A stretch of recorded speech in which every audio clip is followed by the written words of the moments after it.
essa ideia do texto, o texto enquanto prática discursiva, o texto inserido numa prática social. Quer dizer, todas essas noções são passadas dentro do período da oficina e acompanhando as práticas que vão sendo desenvolvidas na oficina.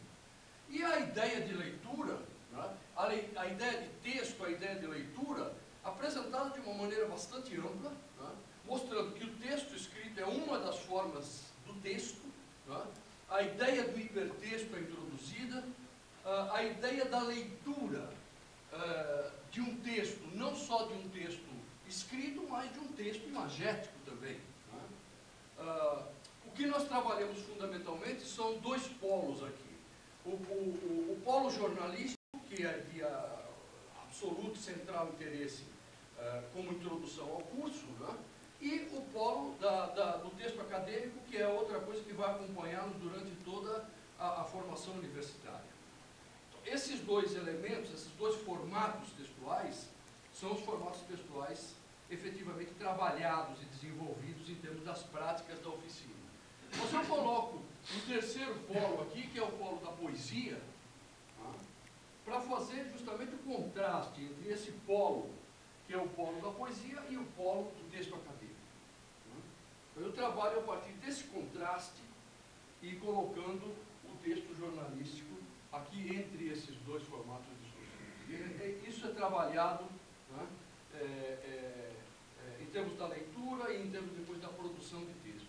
Mas o que eu quero ressaltar aqui é que para se trabalhar o texto escrito, é preciso pensar no texto de uma forma mais ampla e passar essa ideia do texto de uma forma mais ampla.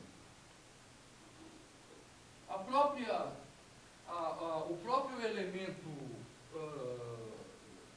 curricular que entra aqui de sociolinguística, eu trabalho a partir de filmes.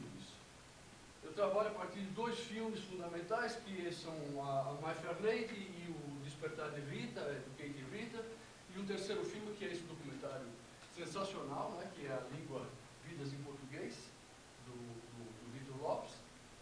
Trabalho com esses três filmes, a ideia da língua, do estigma, do prestígio, do monitoramento linguístico, das variantes linguísticas, tudo isso. Esse ano foi extremamente rico nisso por causa do famoso livro do MEC, que autorizava o erro, né?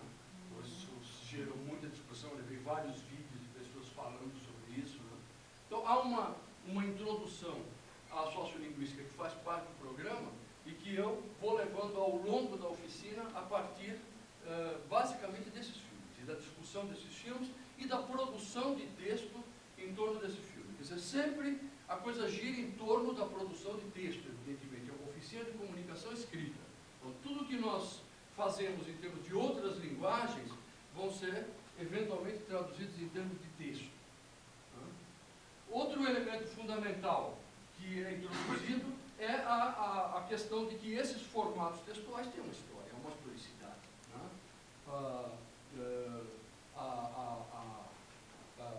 A noção, transmitir a noção de que o texto, enquanto prática social, é algo que se escreve na história. Partindo de coisas como o Boston Newsletter, né?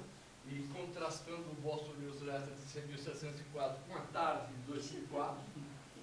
Dizer, bom, são dois textos jornalísticos, são duas primeiras páginas. E introduzir essa ideia de que não há uma essência, não há uma essência do texto jornalístico, como não há essência de texto nenhum. Existe uma historicidade, os textos se inscrevem no seu contexto e no seu contexto local, no seu contexto mais próximo e no grande contexto das práticas sociais. Então, esse é um outro elemento que é introduzido. Né? E depois nós partimos especificamente para trabalhar o texto jornalístico. Então, aí vem algo que eu acho que pode ser extremamente discutível e que é a minha posição em relação a como introduzir o texto jornalístico. Eu começo mostrando essa figura, né? Essa gravura, essa imagem, perguntando se eles sabem o que é. E, naturalmente, grande parte deles sabe o que é. Né? E são capazes de identificar, dizer, bom, então, isso é um quadro cubista, Picasso, tal, acabam identificando, né? E aí eu pergunto, esse outro de quem é? E esse ninguém sabe. Né? Isso é uma coisa extremamente clássica, careta até, né? Mulher, doente, com a criança no colo da frente, o médico tomando pulso e tal. Né? E quem é o autor disso? Bom, ninguém sabe, mas aí eu mostro que é o mesmo. Né? Esse quadro é também um quadro de Picasso. Né? É também um quadro de Picasso, e Picasso não fez a Demoiselle d'Avignon porque não sabia desenhar. Né? Ele sabia perfeitamente fazer um quadro clássico e fez aquilo porque o gênio dele levou aquilo. E eu digo que é a mesma coisa com o João. É preciso saber fazer um lead e um sublead. É preciso entender o que é uma pirâmide invertida tradicional e as variantes em torno dela, para depois ser Picasso. Não adianta querer ser Picasso sem saber desenhar uma face humana. Não adianta, é impossível isso. Esse salto não existe. Tá? E é preciso tomar cuidado para... Aí depois você pode brincar à vontade. Uma vez que você sabe o que é a pirâmide, como é que é um lead, o que é o sublead, o que é que tem que ter ali, pode fazer o que você quiser. Você pode desmontar e fazer um aviãozinho com ela. Tá?